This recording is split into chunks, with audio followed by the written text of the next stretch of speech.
राधे राधे भक्तों, आइए सुनते हैं कार्तिक मास महात्म कथा अध्याय 20वां। अब राजा पृथु ने पूछा, हे देव ऋषि नारद, इसके बाद युद्ध में क्या हुआ तथा वह दैत्य जलंधर किस प्रकार मारा गया? कृपया मुझे वह कथा सुनाइए। नारद जी बोले, जब गिरिजा वहाँ से अदृश्य हो गई और गंधर्वी माया भी विलीन हो गई, तब भगवान वृषभध्वज चैतन्य हो गए। उन्होंने लौकिकता व्यक्त करते हुए कहा, बड़ा क्रोध किया और विस्मिता जलंधर से युद्ध करने लगे। जलंधर शंकर के हाथ बाणों को काटने लगा, परंतु जब काट ना सका तब उसने उन्हें मोहित करने के लिए माया की पार्वती का निर्माण कर अपने रथ पर बांध लिया।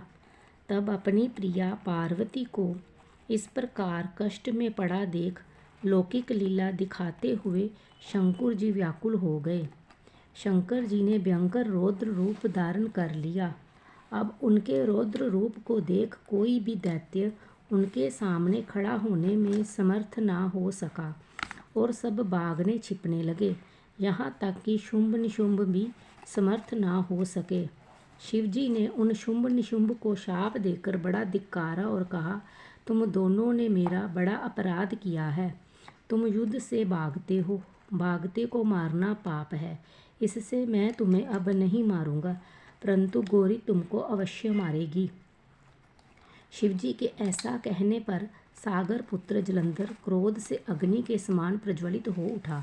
उसने शिवजी पर घोर बाण बरसाकर धरती पर अंधकार कर दिया।